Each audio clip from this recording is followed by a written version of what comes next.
buenos días, Muy, Horacio. muy buen día, muchísimas gracias por la invitación.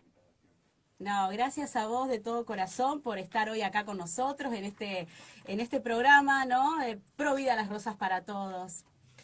Bueno, recién te anunciábamos y bueno, te presentamos como cofundador de Fundación Libre, creador y panelista del programa radial La Resistencia, escritor, comunicador social, referente político de NOS, bien, bueno, obviamente pro vida y creo que una de las cosas más lindas que cerramos todo esto es papá de una niña, ¿verdad? Así es, así es. De hecho, una vez me preguntaron cómo me gustaría que me recuerden a mí en la posteridad, digamos, el día cuando yo pase por este mundo, y siempre dije, el mayor anhelo mío es que se me recuerde como un padre bondadoso y un padre cariñoso. Yo creo que eso sería el mayor logro que podría tener en la vida. El resto viene por añadidura, digamos. Qué lindo, sí. Bueno, qué lindo que escuchen mis hijas porque cuando yo las besuqueo, basta, mamá, basta, no. El cariño, el amor, es lo más lindo que uno puede dejar esa calidez, ¿no? Y siempre cómo se necesita el abrazo de tu papá o tu mamá, ¿no? Los que lo pueden tener, ¿no? Yo tengo mi mamá. Bueno, Horacio, ¿qué edad tiene Es chiquita, ¿no? Y ya empezamos con alguna preguntita. ¿Qué edad Ocho tiene meses. tu... Ay, mi vida. Bebé. Hermoso. Un consejo, viste, como siempre los que ya tenemos un poco los hijos más grandes, aprovechenlo porque crecen re rápido. Parece mentira, pero viste cómo pasa el tiempo. Parece que cuando uno tiene los hijos se refleja y pasa más rápido. Y decís, ¿cuándo pasó? Pero bueno, tenés mucho para disfrutar si Dios quiere. Un besito para ella y bueno, y para tu señora también. Bueno, muchísimas gracias. Horacio, un muchacho Sí. joven, ¿desde cuándo y por qué sos pro vida? Bueno, es una pregunta muy común, pero bueno, la gente está bueno que sepan. Nos interesa siempre por qué cada uno de nosotros elegimos ser pro vida y bueno, y desde qué tiempo trabajás en Es, esto.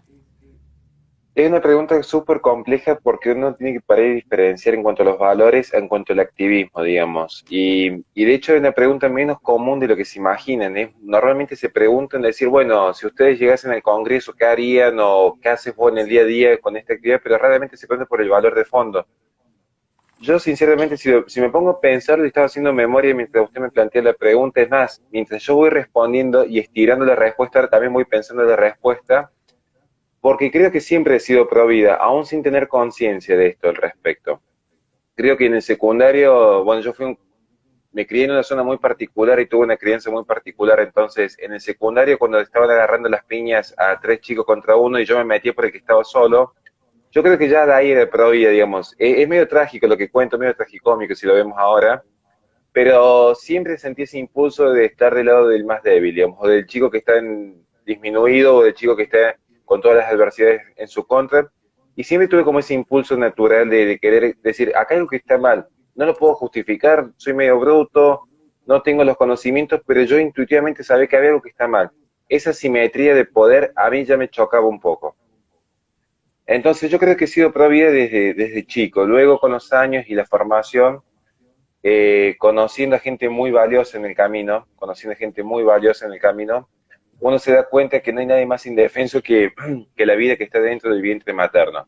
O sea, si vamos a hablar de grados de indefección, yo creo que no hay vida más indefensa que esa que no puede valerse por sí misma, especialmente la que está en el vientre materno.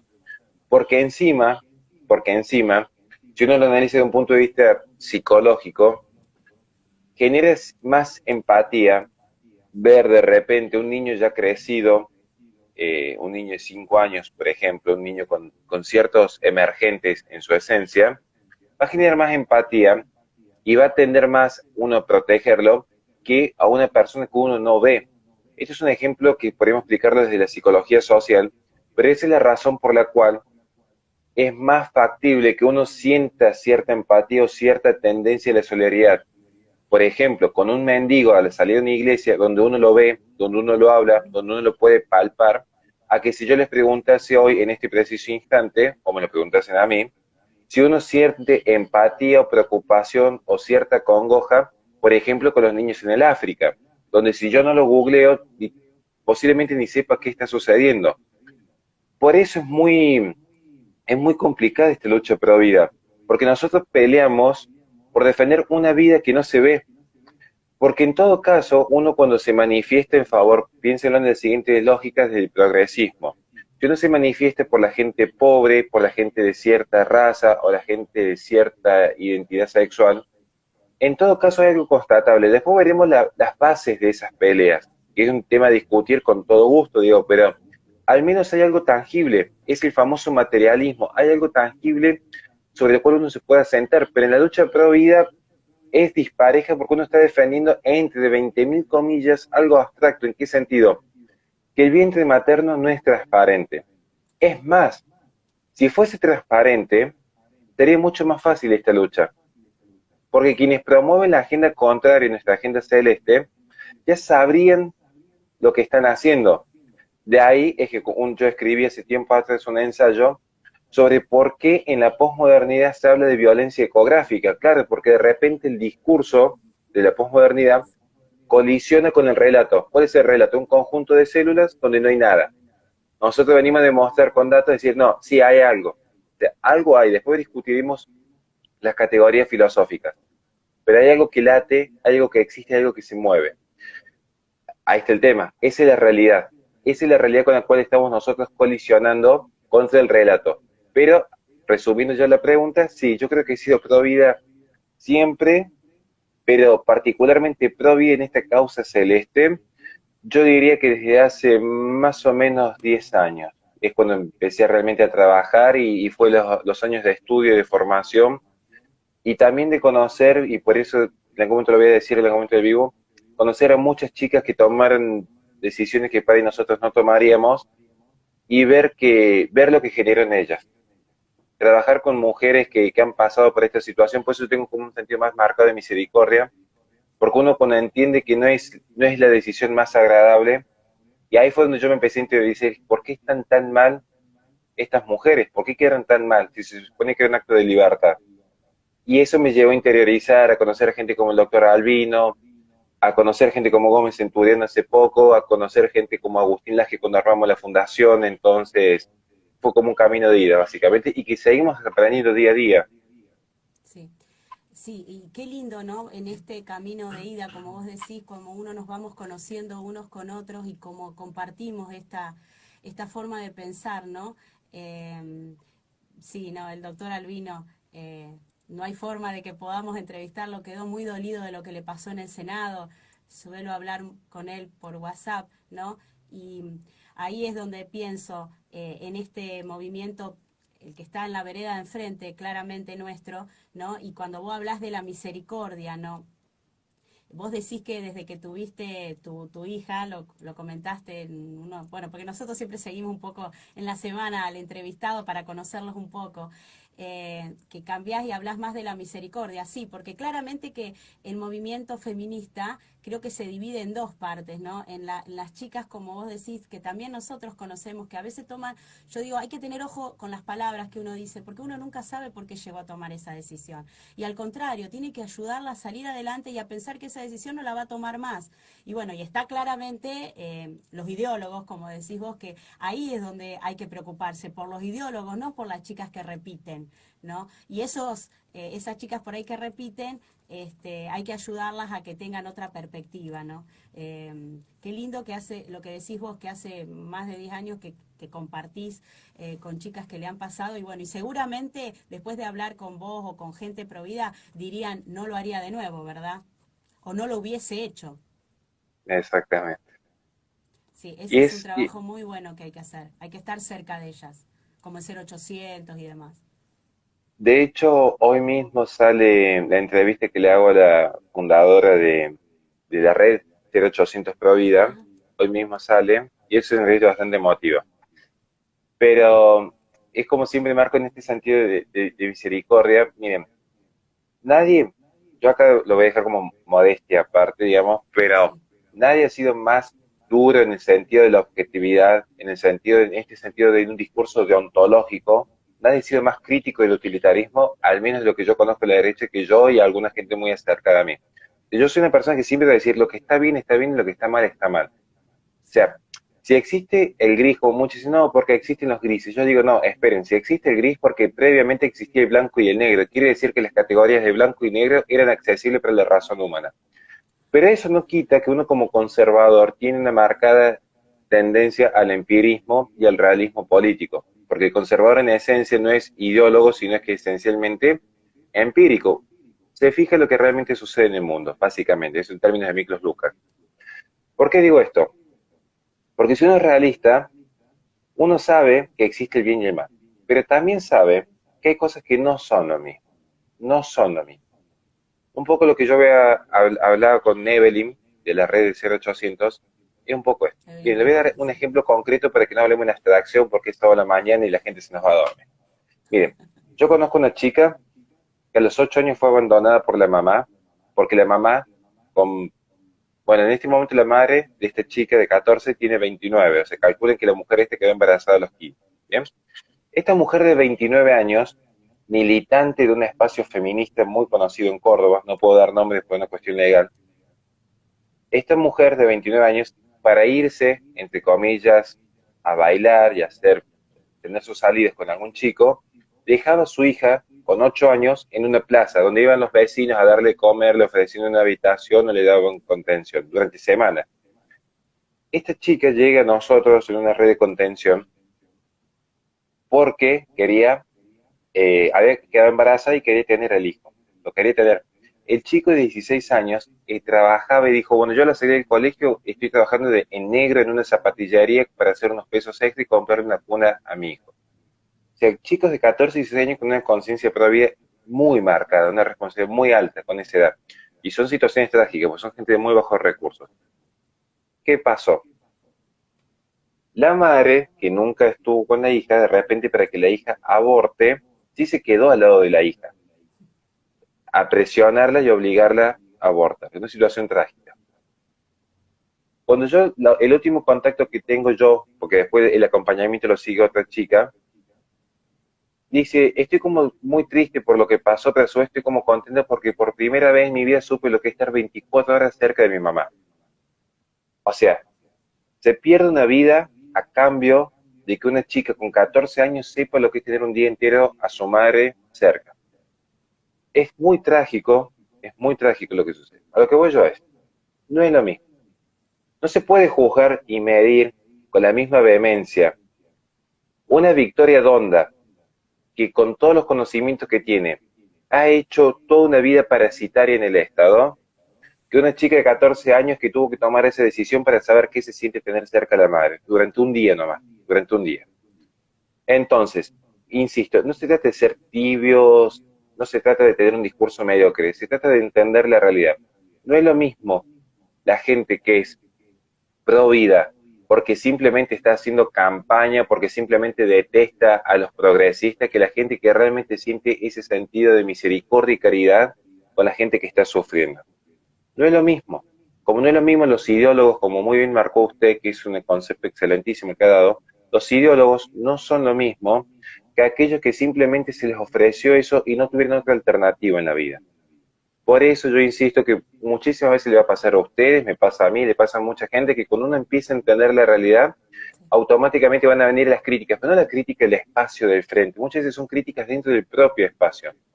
Pero bueno, es a lo que nos ponemos, pero me pareció muy interesante su apreciación respecto a que los ideólogos no son iguales que la gente que simplemente adhiere porque no conoce otra cosa. Y bueno, ahí venimos nosotros de nuestros Sí. humildes espacios, como lo están haciendo ustedes, a decirles, bueno, todo el sistema te ofreció esto, pero escuchando 5 minutos que, como dicen, hacen muy buen trabajo desde su radio, quizás haya otra alternativa, quizás haya otra forma de vivir. Sí, sí, claro. Por eso nosotros, acá hay otro tema que también me gustaría tocar y que comparto con vos, ¿no? Estamos, damos la cara y nosotros, bueno, somos todos católicos, ¿no? Y bueno, y por ahí no nos importa el precio de las críticas, mientras sepamos en el lugar que estamos. Y te cuento brevemente también que nosotros tuvimos una experiencia, porque bueno, hace muchos años nosotros también somos un grupo de la iglesia de jóvenes, ellos no, yo no, claramente, yo los acompaño, y visitamos hogares de chicos, y en esto de visitar hogares de niños nos hemos encontrado con jovencitas que han quedado embarazadas y que bueno, y que no sabían qué hacer. Vos sabés que no sabían qué hacer. Y yo pensaba, si hubiese estado esta ley, que bueno, esto fue antes del 2018, la nena ya tiene 4 años, pero ya es mamá por segunda vez, gracias a Dios. Yo digo, ella hubiese ido, ni se hubiese enterado la directora, nada, nadie hubiese firmado, y hoy no tendría la gracia de ser madre. Nosotros claramente la ayudamos, ella se pegaba en la panza, esas cosas no me las puedo olvidar, me marcaron, y yo le decía, espera, espera, espera que crezca, de última la tenés y la das, pero dale la oportunidad de vivir, porque vos no sabés las vueltas de la vida, a lo mejor de acá a unos años tenés ganas de conocerla y te vas a dar la cabeza. Bueno, y hoy es madre de 2 hijos, una madraza, nos ha mandado testimonio, nos saluda, gracias, gracias a la vida. Por eso es que cuando uno puede acompañar y uno puede estar, ¿no? Yo siempre digo, más allá de las chicas que hoy piensan esa línea, por también no entender y no querer conocer la otra, qué lindo que es, ¿no? Los resultados. Yo siempre digo, seguir adelante con un embarazo, el resultado siempre es hermoso y es positivo. En cambio, intentar no seguirlo, abortar, no es lo mismo y siempre te va a quedar eso, ¿no? Ese post-aborto que claramente está comprobado que es traumático. Coincido, incluso eso, lo que usted planteó también, me lleva a pensar que hace poco siempre sentí cierta empatía con Gómez Centurión, por una cuestión de trato personal, de haberlo conocido en persona. Y hace poco él me pidió, me hizo Horacio, mira, necesitamos gente en Córdoba, estamos armando este proyecto, y me lleva a colación a que muy bien has dicho. Si uno ve los archivos míos, saben lo escéptico que soy con la política. Ya yo tengo la tendencia de que, así como sale mi ley que hay que cerrar el Banco Central, bueno, yo creo que hay que cerrar el Estado entero, o sea, un Estado que está totalmente Sí, corrompido en sus bases. Ya desde el momento de la fundación en Argentina en adelante es cuando tiene que matar la tradición a líneas para justificar una revolución, ya empezamos mal, digamos. Entonces ya en adelante yo tengo un escepticismo enorme. Es más, los que conocen mi pensamiento saben que yo defiendo a ultranza el sistema medieval y lo puedo justificar desde lo teórico, desde lo práctico, de por qué es un sistema con más libertades que el Estado moderno del siglo XVI en adelante. Discusión teórica aparte, cuando justamente con todo esto que yo tengo, soy realista, ¿sí? Y los cambios son políticos. Como bien lo plantea usted, todo esto que estamos pasando, cuando hay un cambio político, por ejemplo con las leyes, donde en los hechos, mediante una decisión judicial, que el Poder Judicial también es un órgano político, la gente que nos está escuchando, lamento decirle que esa ficción de la separación de los poderes es para el Manuel Santillán en el secundario. Todo es sí, político en la vida, lamentablemente. Entonces, el cambio tiene que ser político, nos guste o no nos guste. Y en sí, eso yo coincido con usted, porque lo que subyace en sus palabras, yo pienso, y esto no es una cuestión de campaña, sino una cuestión de realismo. Hay dos formas de hacer política. Mediante los procesos ocasionales, y acá tenemos muchos ejemplos, algunos economistas que aprovechan un déficit y un momento de irrupción económica para decir, bueno, yo vengo a proponer una solución específica, o cuando ha habido un hecho de inseguridad marcado, entonces aparece de repente un candidato con una ametralladora y dice, bueno, yo ahora vengo a marcar una solución. Pasó en Córdoba con el que se vayan todos, de repente aparece alguien que dice, yo soy un outsider de la política, que se vayan todos y entro yo, que son procesos ocasionales que pueden servir para sanear ciertas situaciones. No estoy disminuyendo sus méritos, al contrario, digo, bueno, hay una ocasión específica y se construye políticamente desde esa ocasión.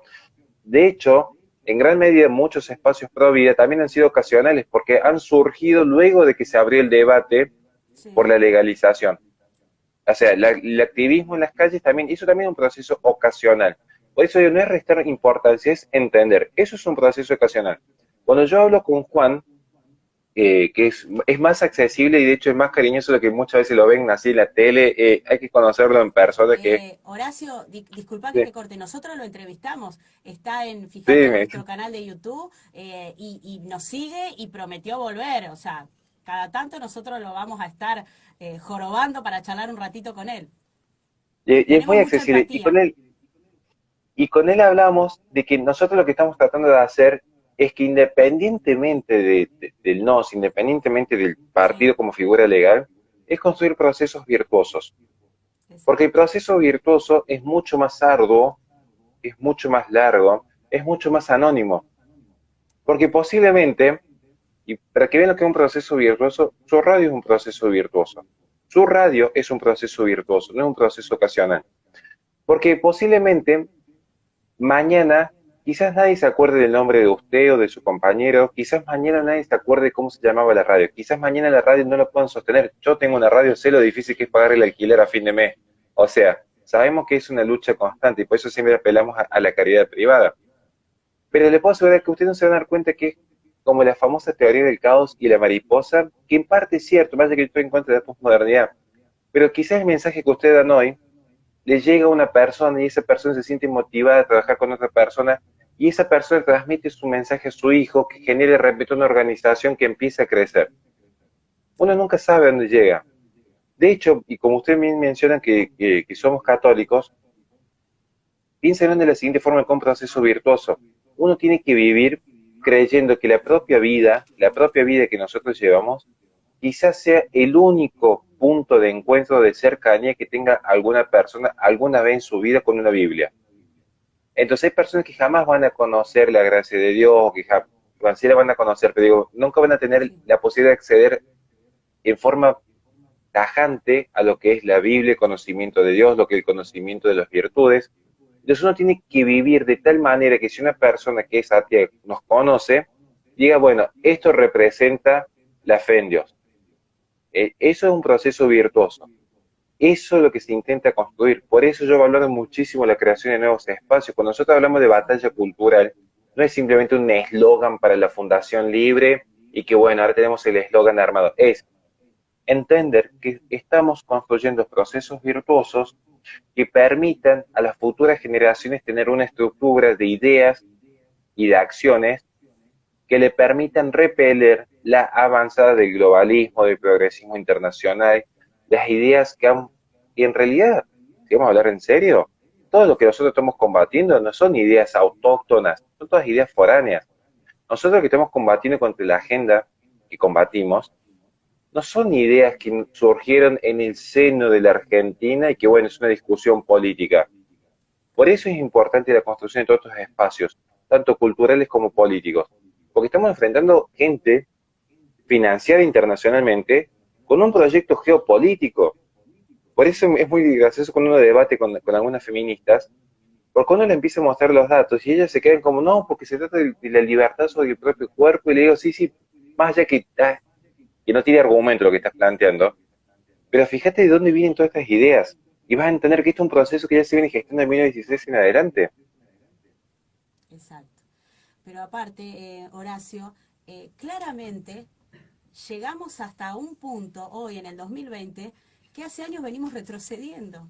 O sea, los políticos que están en los cargos lograron que nosotros siempre lo decimos, retrocedemos como sociedad, como familia, de hecho hay más pobreza, hay más adicciones a las drogas, al alcohol, hay más o sea, libertades de los chicos, de los jóvenes. O sea, a mí no me... Nosotros en este grupo también tratamos de mostrar otras opciones políticas. Por eso hablamos con Juan José, comentamos también los trabajos de NOS, Somos Vida y Familia acá en Santa Fe, Democracia Cristiana, Partido Patriota, otras opciones que yo soy muy de unir, digo, en algún momento vamos a converger porque las ideas grandes son todas las mismas. Es pensar en el otro, es en pensar en la vida por nacer, en la familia, en no agachar la cabeza a este mandato global. Que estos políticos que tenemos, muchos, algunos ya no, porque bueno, estos espacios algunos claramente están ocupados, por ejemplo acá ya lo sabemos en Santa Fe, bueno, en el sur como Nadia Márquez y su gente, no sirvió. ¿De qué sirvió? Sirvió para ir para atrás, para destruir. Hoy la Argentina está devastada. Entonces necesitamos saber de otros espacios. ¿Y por qué no meternos nosotros, como decía Juan José ese día que lo entrevistamos? La política se metió con la religión. ¿Por qué no nos vamos a meter nosotros quienes estamos con Dios con la política? Si se metieron claramente, ¿no? Hasta pedir la separación de Estado, dos casos separados, y nosotros decimos siempre, jamás se va a separar el Estado de la religión. ¿Sabe los espacios libres que quedan que se va a tener que ocupar el Estado o no? Sobre eso, yo fui tomando nota Por ahí algunos me dicen en YouTube, miras mucho hacia el costado, por eso tengo los monitores, cuadernos, estoy todo el tiempo mirando hacia los costados por esto, voy tomando notas, no, no es por una falta de respeto. No, Pero no, sobre está eso, bien. dos cuestiones. Lo que muy bien plantea usted es muy asertiva esa afirmación. La cultura del descarte, de hecho la Tal tesis de cual. mi libro, no es solamente la agenda verde, por así decir, trato de usar ciertas palabras para evitar las censuras posteriores, digamos, pero Claro. no es solamente la agenda verde lo que hay en el fondo, o sea, uno ve, como bien lo planteó usted, como dije, acá hay un proceso de destrucción sostenido en el tiempo hacia ciertos valores y ciertas virtudes. Por eso es necesario un proceso virtuoso de reconstrucción y uno que se denomina una repatriada cultural.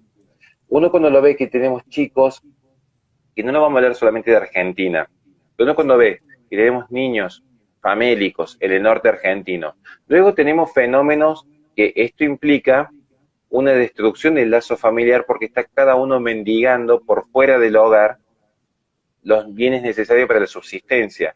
Luego uno cuando ve las tasas de inviernos demográficos en Europa, con lo que implica la inmigración sustitutiva y los problemas de la diversidad cultural. Luego uno cuando ve en Japón los hombres herbívoros y la falta de nexo y de vínculo conyugal que hay con las mujeres, uno cuando empieza a ver todos los fenómenos a nivel global empieza a armar el rompecabezas. Uno cuando ve lo que fue desde el siglo XVI en adelante esta necesidad de retomar como principio de autoridad de los filósofos griegos y que ya subyace a estas ideas animistas y luego ve cómo avanzó la agenda ecologista, que es la nueva religión del siglo XXI, uno ya empieza a entender que detrás de todo esto lo que hay es simplemente un proyecto geopolítico de subsumir a las personas en unidades de consumo y producción. Ni hablar si uno analiza la revolución sexual de 1960, donde el propio sistema que a la mujer le vendió 5 o 6 abortos a lo largo de su vida, cuando llega a los 40 años con 20 gatos, depresiva, tomando medicamentos solo, sola noche, el mismo sistema que luego le vende la fecundación in vitro para que pueda ya no tener una mascota mediante un felino, sino lo tenga mediante un niño. Entonces, y siempre sin la idea de formar un vínculo marital o la idea de formar un vínculo Claro. en pareja.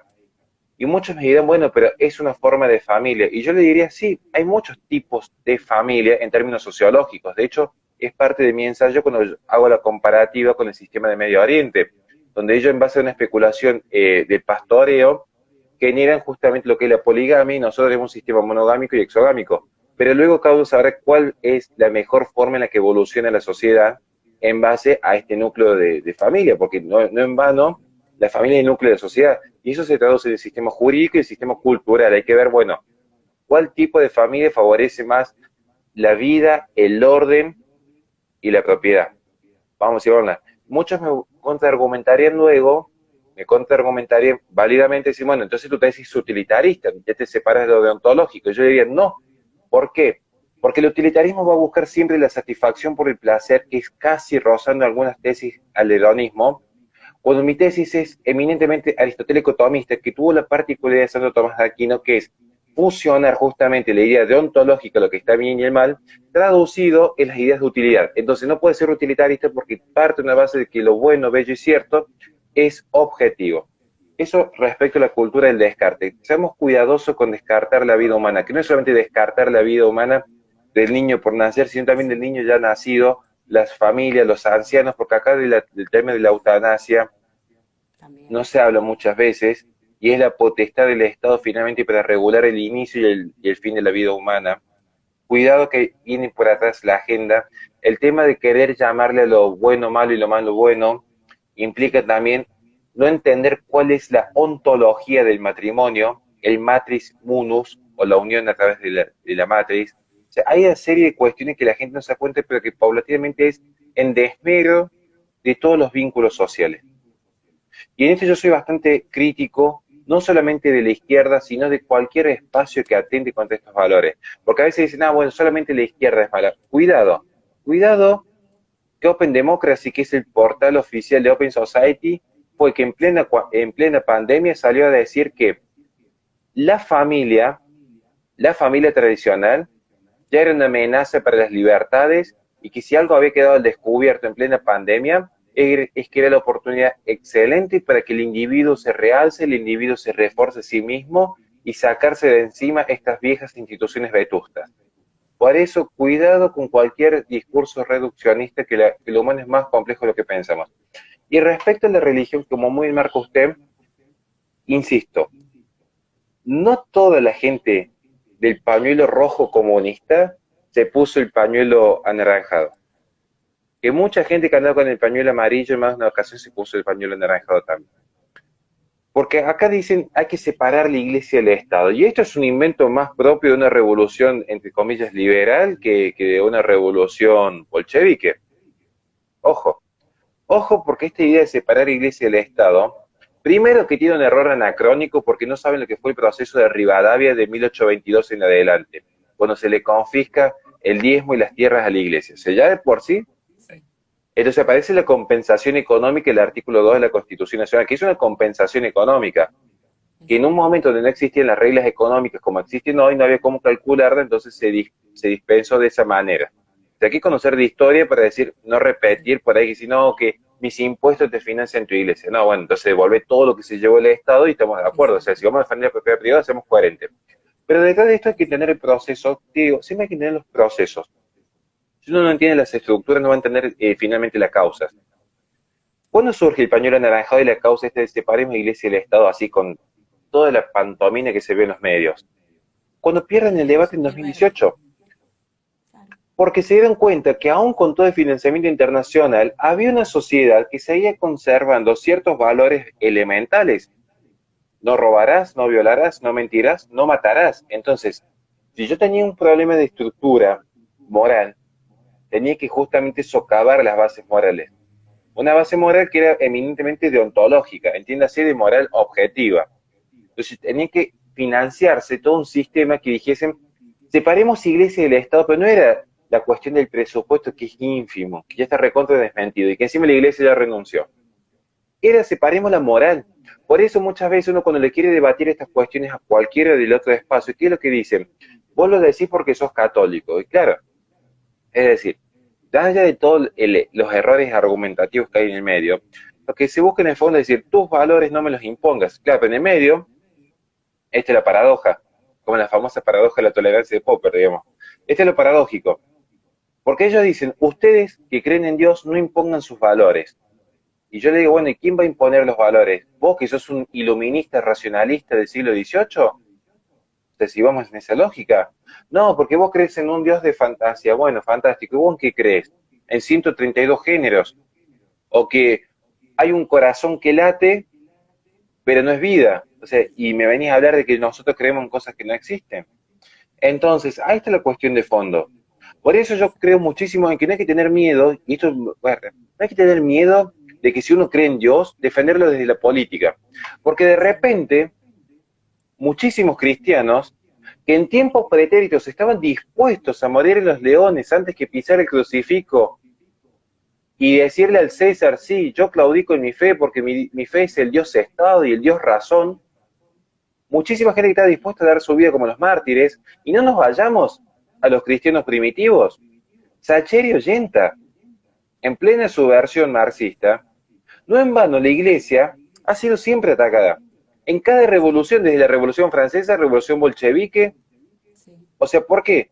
Porque la fe, junto a los conceptos de familia y nación, son los principales enemigos que tiene el poder político. Porque el poder político para avanzar necesita que el individuo quede totalmente desnudo. Entonces esta idea de la superindividualidad y que el ser humano es un autómata que puede tomar decisiones por sí mismo, esta idea del progreso indefinido y la idea del no serviré, que yo no es solamente no atarse a dioses, no me ato al poder, a los principios de jerarquía, a los principios de orden natural, no me ato a la ética, todo esto está totalmente subvertido. Por eso hay que tener miedo de participar en política. Porque de repente, gente que sí le reza a una nueva Gaia, y la diosa razón, la Pachamama, en la lucha de clases, han creado millones de deidades. Intentan, como no pueden tapar el sol con la mano, crear 20.000 millones de soles artificiales para que la persona encandilada no sepa dónde ir, y ese es el fenómeno propio de la posmodernidad. Cuando se acaban los metarrelatos, que yo no coincido con Lyotard, aparecen los microrelatos y ya cualquier persona en su subjetividad crea un nuevo Dios, crea un nuevo poder político, crea una nueva subjetividad, sin darse cuenta que es un discurso ficticio, porque la realidad es que están todos totalmente subsumidos, aglomerados, cual máquinas expendedoras, sin saber cuál es su pasado y su futuro. Por eso hay una lucha contra el pasado y contra la fe, porque independientemente de la existencia de Dios, cierto es que la cristiandad forjó Occidente, y cierto es que la cristiandad entró a América con la Biblia, con hospitales y con universidades. Entonces, esta idea de que aparecen grupos progresistas a atacan monumentos e iglesias, atacan el pasado, porque queda el árbol sin raíz, cual test psicológico, cuando uno pide un trabajo y le hacen dibujar el árbol, queda el árbol sin raíz, queda el árbol sin estar atado a la realidad. Entonces, no tenemos realidad, no tenemos pasado, no tenemos dónde agarrarnos, y encima, tampoco hay futuro. Porque por eso también, si algo caracteriza la posmodernidad y el progresismo en general, donde la agenda verde es pionera, pero no es la única, es, ¿para qué vamos a especular a futuro en tener un hijo que requiere crianza de acá a 20 años? No, si acá lo que importa es menores hipersexualizados, adultos infantilizados, toda una tabla rasa cual comunismo bolchevique, donde todo vale lo mismo, donde la diosa democracia hace que valga lo mismo el voto de un degenerado que el de un padre de familia. Y entonces en esta tabla rasa, donde somos todos exactamente iguales, lo que importa es el hoy, no el ayer y no el mañana. Por eso no hay cultura de ahorro, por eso no hay cultura de trabajo, no hay cultura de inversión, por eso no es decir, formo familia, no, lo que importa es hoy. ¿Cuántos seguidores conseguí hoy? ¿Cuántas reproducciones tuvo mi video? ¿Cuánto placer obtuve hoy? Sí, pero está lastimando a un tercero. No importa, lo que importa es mi placer, porque yo soy un fin en sí mismo y la libertad es un fin en sí mismo y yo soy una persona libre y empoderada. Y uno dice, pero pará, estás dañando a la sociedad y estás dañando el futuro. No, no, eso es cosa de conservadores, porque solamente el conservadorismo defiende lo que se conoce como el diálogo intergeneracional con nuestros pasados y nuestros descendientes, que esa es la premisa básica de todo conservador. Y esto es lo que está pasando en la posmodernidad. Y muchísimas chicas ascriben a estas, chicas y chicos, porque también los aliados tienen toda una cuestión ahí, ascriben a esta agenda sin saber quiénes son los ideólogos de fondo. Por Claro, eso uno tiene que exacto. atacar a las ideas, no a las personas, pero sí hay que ser vehemente en el ataque a las ideas, porque se censura. Yo hoy tengo justamente una entrevista en la tarde sobre esto. Se censura el cristianismo, se censura la Iglesia Católica, Sí. se la persigue y se la acribilla, pero ¿qué sale en los medios? Ah, candidato católico propone ser antiderechos y perseguir a las Sí. mujeres. Miren, gente, yo entro todos los fines de semana a las villas. Y yo todavía no vi ninguna chica del pañuelo verde entrando a los merenderos conmigo. Exacto. Porque es un problema de la pequeña burguesía. Y uno tiene cómo explicarlo desde la historia, por qué es un problema de las pequeñas burguesías. Cómo fue gestada la historia de la agenda pro aborto, no es de izquierda, que esto ya se viene gestando en Nueva York desde 1916 en adelante. Sí. El control demográfico surge en Nueva York, no surge en la Rusia bolchevique. Ujú. Entonces, este es un problema de los pequeños burgueses, que necesitan ser unidades de consumo, porque uno, y los que somos papás lo sabemos, cuando uno tiene un hijo, ya no es la diversión de, bueno, me saco la foto en un boliche y me ven descapotable, yo ando en un auto familiar, o sea, yo dejé el coupé de antes y ahora Hay necesito un otras auto familiar, prioridades. pero bueno, es justamente, pero eso ya no vende, ya no es marketinero, ya no es esa idea del placer por el placer mismo. Entonces, hay que empezar a tener como miradas críticas hacia todos los espacios y Sí. por eso es importantísimo el trabajo que están haciendo ustedes en la radio. Muchísimas Sí, gracias. Ya gracias. estamos llegando a nuestro final. Te Sí. agradecemos. La verdad que fue realmente un programa muy educativo. No, y aparte nos quedaron un montón de cosas para charlar. Bueno, nuestro programa de radio de los sábados es 1 hora, como te decía cuando hablábamos. Empezamos 15 minutitos, hablamos unos informes con la audiencia y después ya abrimos las redes. Pero bueno, te vamos a comprometer, si Dios quiere, no te digo para octubre, pero para noviembre, para hablar, porque también queremos que puedas hablar de Fundación Libre, del proyecto NOS, porque bueno, nosotros queremos mostrar, como bien lo dijimos al principio, lo dijiste vos, ¿no?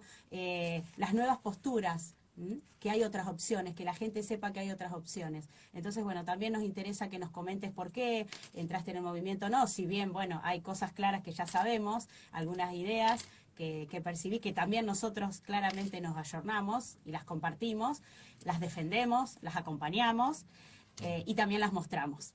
Pero bueno, viste que el tiempo es así. El Es tiempo es así idéntico. y nosotros tenemos un tiempo acá en nuestra radio. Pero bueno, te comprometemos, si Dios quiere, para noviembre, para poder seguir hablando. Decinos, sí, antes de despedirnos un poco, tus redes para que la gente te siga, te conozca. Eso sí, queremos dejarlo sentado. En todas las redes, YouTube, Instagram, Twitter, que son las que más manejo, más que todo, siempre es con poner Horacio Justo, ya Bien, está, ya aparece.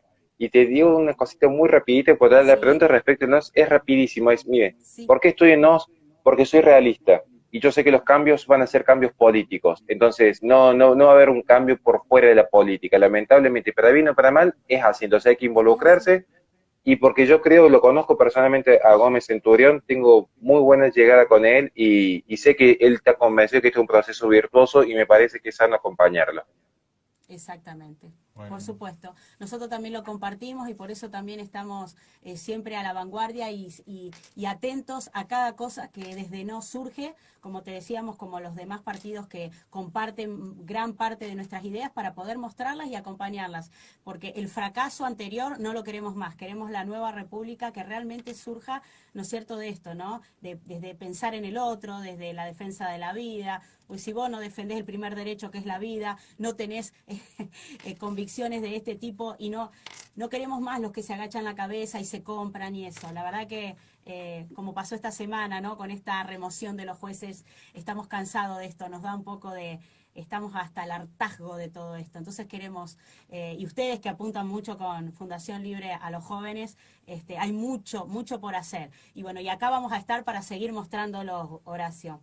Desde ya te Muchísimas decimos gracias. muchísimas gracias, sos la verdad que una divina persona, yo se lo decía a los chicos, estuve mirando muchos videos, humano, gran padre, padre de familia, amor a Dios, siempre salís atrás con la cruz, con Jesús, orgulloso de ser católico como nosotros, convencido de lo que queremos, y como yo siempre digo, ¿no? Nos quedamos tan contentos y con ganas de seguir escuchándote, porque esto es lo que apuntamos, a esta nueva gente. No podemos tener un montón de errores, pero siempre mirar a Dios, mirar al prójimo, pensar en el prójimo y no en el bolsillo, solo en los intereses. Que los intereses claramente se desvirtúan, se compran, se cambian. En cambio, nosotros tenemos una postura firme y esa postura es la que seguimos manteniendo y vamos a seguir manteniendo. Así que gracias, Muchísimas Horacio. gracias. Muchísimas Esperemos pronto gracias poder... Sí, y les dejo la decime. invitación abierta cuando quieren estar en algún vivo mío a las 11 de la noche, que estamos de lunes a viernes, a cualquiera de las dos que se desee sumar, simplemente me escriben y conversamos y seguimos la conversación también sin ningún problema, más que agradecido por su tiempo. Dale, ahí estaremos. Más de una vez he entrado, te he seguido, comparto mucho. Siempre vamos eligiendo nosotros a nuestros entrevistados, porque queremos mostrar también estas posturas estas posturas que van a contrarrestar, como te decía, lo que vivimos hasta ayer, se diría, ¿no? Porque hay una nueva Argentina que se está gestando y queremos ser partícipe de eso, y con mucho orgullo. Así que bueno, gracias nuevamente, una bendición para tu hermosa familia. Vamos a estar en tus vivos, te seguimos en el canal de YouTube, en Fundación Libre, y bueno, y por ahí por noviembre, si Dios quiere, o cerca de fin de año, vamos a volver a estar charlando de temas que nos quedaron en el tintero. Muchísimas muchísimas gracias. gracias. Gracias, Nos gracias, vemos. Horacio, nos vemos, Hasta nos Nos vemos. vemos.